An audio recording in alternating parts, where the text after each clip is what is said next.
Teníamos diferentes tipos de sumas, izquierda, derecha, inferior, superior, trapezoidal.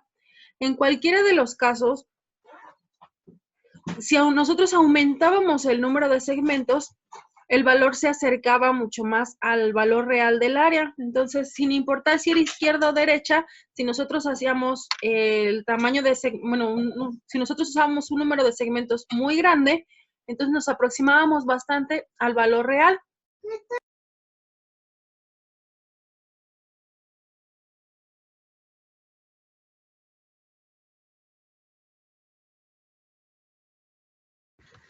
Entonces, cuando nosotros aumentamos el número de segmentos, minimizamos el error. Esas regiones que nos sobran o que nos faltan en nuestros cálculos se van haciendo cada vez más pequeñas. Una forma de hacer que ese error se haga cero, pues es aumentar el tamaño, aumentar el número de segmentos. ¿Qué tantos? Pues hacer que ese número se acerque a infinito. Entonces vamos a resolver hoy sumas de Riemann, pero en lugar de utilizar 4, 5, 8 o hasta 100 segmentos como lo hacíamos con GeoGebra, lo vamos a hacer de forma analítica, suponiendo que n es un número tan grande que se acerca al infinito.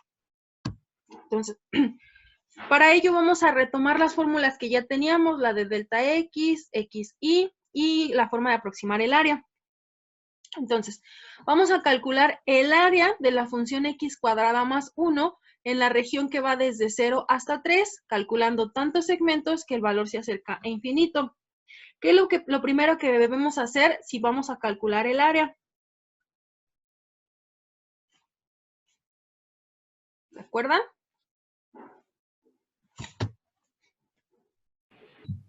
¿Calcular delta x?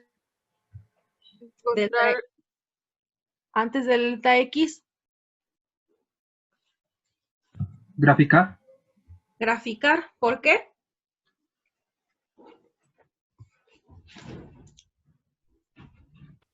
Sí debemos de graficar antes. Es nuestro primer paso. ¿Por qué debemos hacer eso? ¿Alguien se acuerda? Para ver si se tiene que dividir en segmentos la función. Sí, exactamente. Gracias.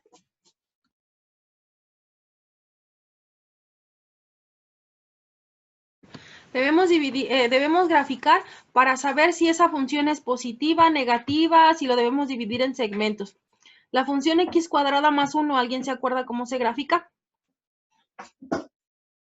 Es una parábola que pasa por más 1 en el eje y. Es una parábola que cruza el eje más la coordenada 0,1. ¿Qué más? Nos falta un dato. ¿Abre hacia arriba o abre hacia abajo? Abre hacia arriba. Abre hacia arriba. Entonces, es una parábola que abre hacia arriba. Entonces, como esta función es siempre positiva, no importa dónde calculemos el área, la suma de Riemann siempre va a ser igual al área de esa región. Entonces, en este caso no nos la vamos a complicar. Lo que nos está pidiendo es esta parte de aquí. No es necesario separar en diferentes regiones, ya que la función es siempre positiva. Entonces, ahora sí, nos vamos a calcular la suma de Riemann. Y el siguiente paso, ahora sí sería calcular el delta X. En este ejercicio, ¿cuánto vale A y cuánto vale B? 3 menos 0 sería la recta. ¿Cuál? A sería 0 y B sería 3. Sí, gracias. Este sería A y este sería B. Ahora sí, delta X, según la fórmula, es B menos A sobre N. En este ejercicio, B vale 3, A vale 0 y N lo desconocemos. Entonces, delta X lo dejaríamos expresado como 3 sobre N. Siguiente paso, ¿qué hacemos después de que tenemos todos los delta X? De que tenemos el delta X. Sacar el valor de X0, las posiciones y todo eso. Vamos a calcular las coordenadas desde X0 hasta Xn. En este caso, pues si n tiende a infinito, tendríamos una cantidad infinita de coordenadas, por lo tanto no vamos a calcular de una por una. Lo que vamos a hacer es encontrar la expresión que representa a todos esos xy. Si la fórmula me dice que xy es igual a más y por delta x, yo sustituyo los valores y tendría que a es igual a 0 y lo dejamos así. Y delta x, lo que calculamos fue 3 sobre n. Entonces simplificamos eso y xy es igual a 3 veces y sobre n. Esa es la fórmula que me representa a todos los xy. Y cuando ya teníamos todos los xy, ¿qué hacíamos después? Lo sumábamos. ¿Vale? Los tomábamos y ¿qué hacíamos con esos? ¿Para qué nos servían esos xy? Para sustituir a la Para saber el área adecuada al cuadrito, ¿no? Para sustituirlos en la fórmula o en la función original, porque nos daba la altura de cada segmento. Entonces, lo que hacíamos después era evaluar la función en cada uno de esos puntos que nosotros habíamos obtenido. Como nosotros no tenemos uno por uno, lo que vamos a hacer es evaluar esta función tomando como xy lo que yo obtuve aquí. Entonces, mi función es x cuadrada más 1, entonces eso significa que tomo los valores de x, los elevo al cuadrado y le sumo una unidad. En este caso, ¿qué voy a tomar como xy? Esta de aquí. Entonces, xy es 3 y sobre n. Si yo eso lo elevo al cuadrado, voy a tener el cuadrado de 3, 9. El cuadrado de y cuadrada. Y el cuadrado de n cuadrada. Ese sería f de xy. Y después, cuando ya teníamos todos los valores de f de xy, ¿qué hacíamos? Sumarlos, ¿no? Sumarlos, pero ¿qué más? Multiplicándolo por el resultado de delta x. Exacto. Ok. Hacíamos la suma del producto de f de x por delta x y con eso obteníamos el área. Entonces teníamos la fórmula que me decía, el área es aproximadamente igual a la sumatoria de todos los f de x por delta x, donde vamos a tomar el i desde el 1 hasta el n. Y con eso nosotros obteníamos un valor que era aproximado al área.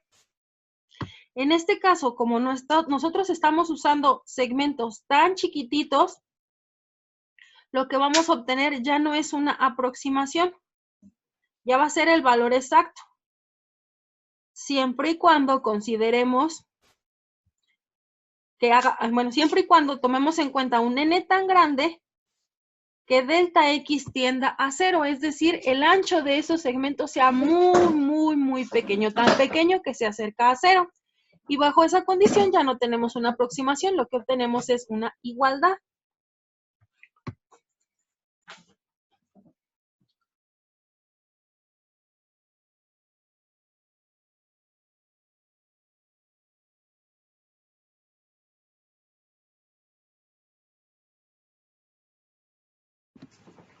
Entonces, vamos a sustituir eso. Vamos a resolver el límite cuando delta x tiende a 0.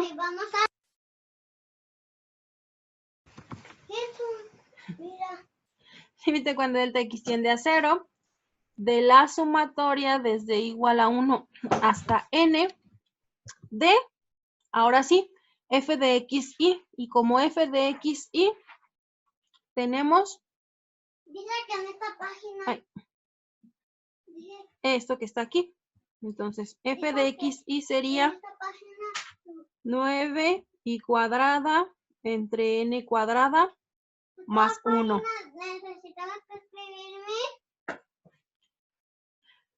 Y lo vamos a multiplicar por delta x.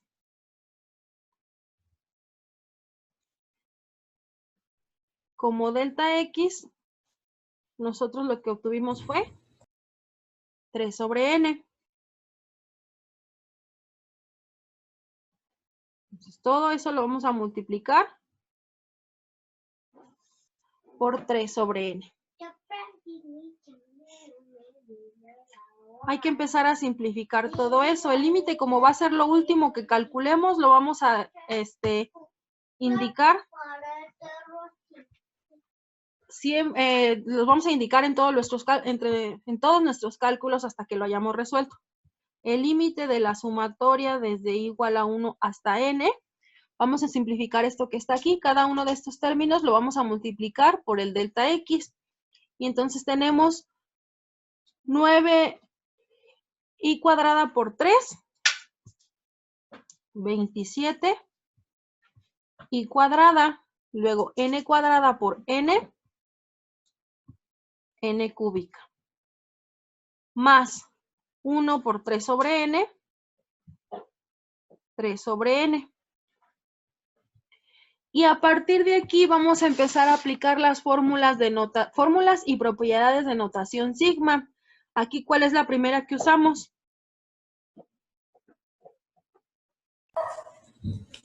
Separamos la suma. Separamos la suma. Una sumatoria de dos términos lo podemos separar en dos sumatorias y entonces tendríamos una sumatoria que va desde 1 hasta n para el término 27 y cuadrada sobre n cúbica. Y otra sumatoria igual desde 1 hasta n para el término 3 sobre n. Siguiente propiedad que podemos aplicar. En esta expresión, nosotros no sabemos cuánto vale n. Es un valor que tiende a infinito. Sin embargo, a pesar de que no lo conocemos y de que es muy grande, dentro de la sumatoria ese término no va a cambiar. Dentro de la sumatoria lo único que estaría cambiando sería la i. Entonces, solo cambia la i en estos casos. Por lo tanto, el 27 y la n cúbica se consideran como una constante. Lo mismo con el 3 y la n. Esos términos dentro de la sumatoria son constantes, por lo tanto, aplicaremos las propiedades correspondientes. Voy a poner ahora de este lado. El límite cuando delta x tiende a 0 de el 27 y la n cúbica son constantes, entonces las constantes dentro de una sumatoria las podemos poner hacia adentro o las podemos poner afuera. Las podemos poner afuera. Y entonces nos quedaría 27 sobre n cúbica por la sumatoria desde 1 hasta n de i cuadrada más. En este caso tenemos la sumatoria de una constante. Cuando tenemos la sumatoria de una constante, ¿qué fórmula aplicamos?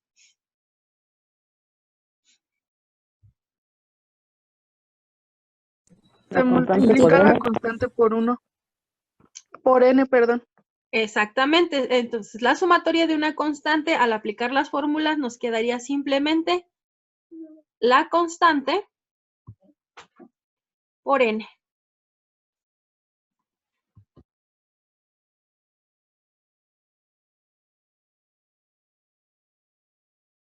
Ahorita le sigo, ¿eh?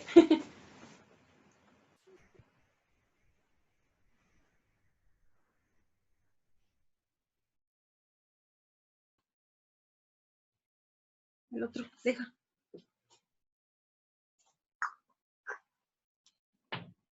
Deja.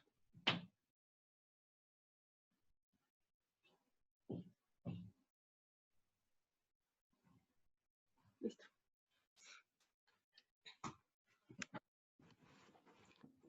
Continuamos.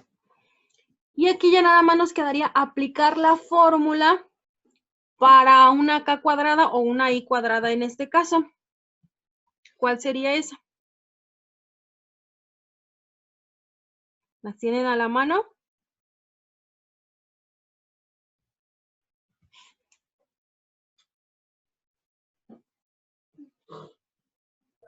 Sería, permítame un poquito. Ujú.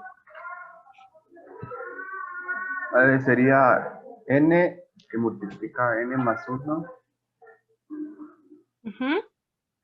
que cierra paréntesis por 2n más 1, Ajá.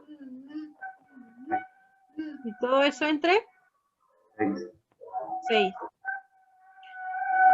Para la segunda, pues se nos cancela n con n.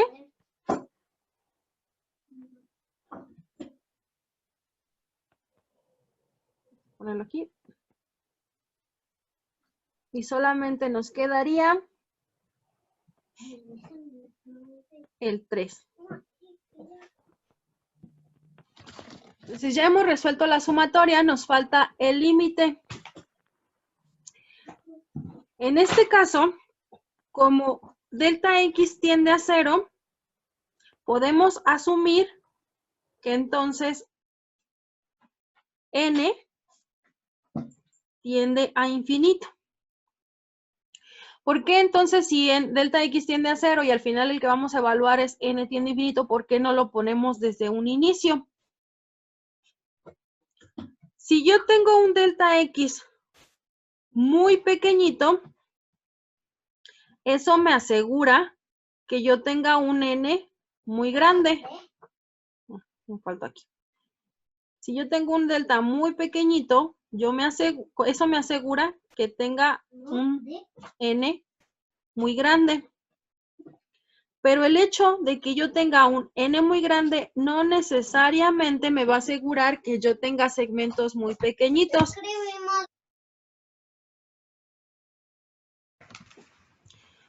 Por ejemplo, si yo tuviera una función que voy a evaluar en el segmento de 0 a 1.000.000.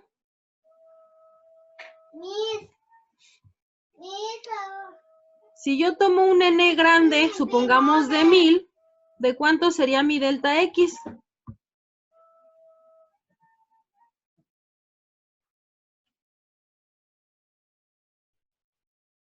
Una región que tiene 1.000.000 de unidades, la divido en 1000 segmentos. ¿Cuál sería el ancho de cada segmento?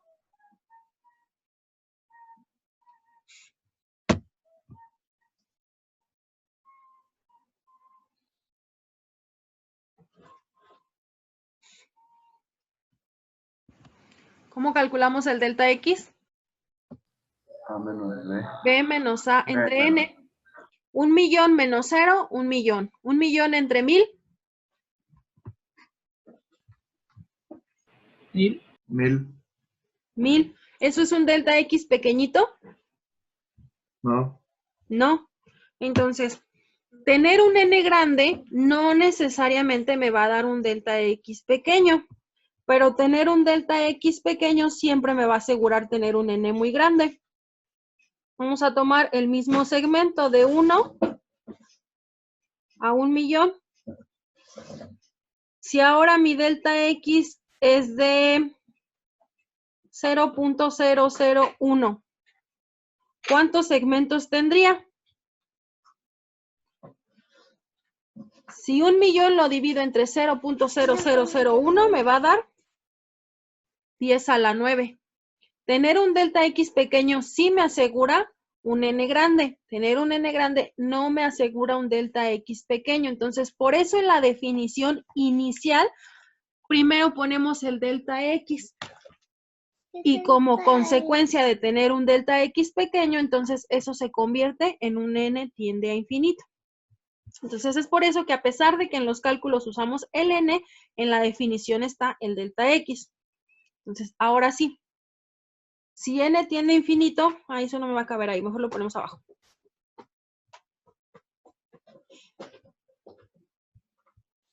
Entonces vamos a calcular el límite, ahora sí, cuando n tiende a infinito de, hay que simplificar eso. Separamos los términos constantes del lado izquierdo y lo que tiene n del lado derecho.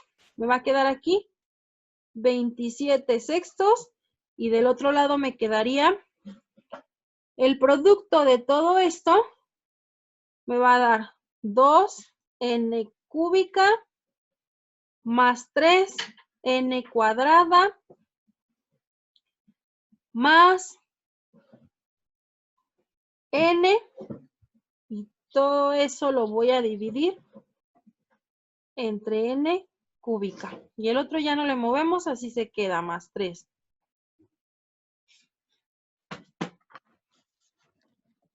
Hay que simplificar eso. ¿Se acuerdan cómo calculamos el límite de un cociente de polinomios?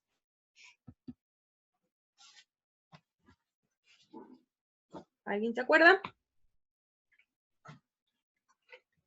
¿Con término común? No. ¿Cuál sería en este caso? Pues la n, nomás saca una n. Vamos a buscar. Tenemos un polinomio de grado 3 arriba y un polinomio de grado 3 abajo. Una opción es dividir todo entre la n de mayor grado que está en el denominador, que en ese caso sería n cúbica. Entonces nos va a quedar el límite cuando n tiende a infinito. 27 entre 6 lo podemos simplificar. Si dividimos todo entre 3 nos quedaría 9 y aquí nos quedaría 2. Y entonces todo lo vamos a dividir entre n cúbica y vamos a tener 2n cúbica más 3n cuadrada más n, todo sobre n cúbica. Y en el denominador nos va a quedar n cúbica sobre n cúbica.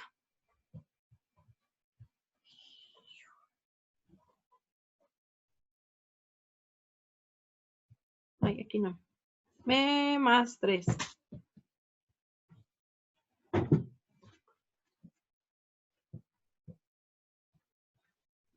Límite cuando n tiende a infinito de 9 medios. Y arriba vamos a tener 2n cúbica entre n cúbica, 2. 3n cuadrada entre n cúbica, 2 sobre n, 3 sobre n. 3 sobre n, más n entre n cúbica, 1 sobre n cuadrado. y n cúbica entre n cúbica, 1. 1. Y al final, como n tiende a infinito, este se hace 0, este se hace 0, y solamente nos quedaría... Uy, apenas va a caber. 9 medios por 2, pues me va a quedar solamente el 9. Y el 9 más 3, 12. Y como estábamos calculando el área, porque vimos que sí era una función positiva, son 12 unidades cuadradas. Ya no es una aproximación, esto es exactamente igual al área debajo de esa función. Y esta sería la forma analítica de calcular una suma de Riemann cuando n tiende a infinito. ¿Alguna duda, una pregunta? Nuestra.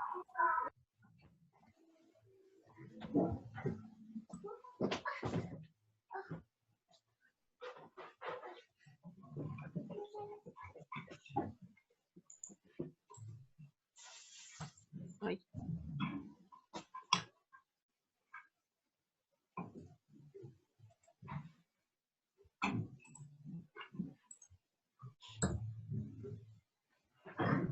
Entonces, ¿qué es lo que hicimos?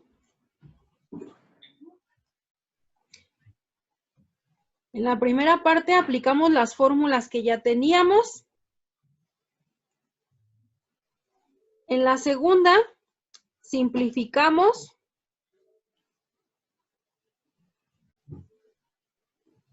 Hasta aquí nada más era simplificar. Después de eso, ahora sí, comenzamos a aplicar fórmulas y propiedades de notación sigma. Aquí y acá. Y después de eso ya nada más nos queda simplificar lo que obtuvimos.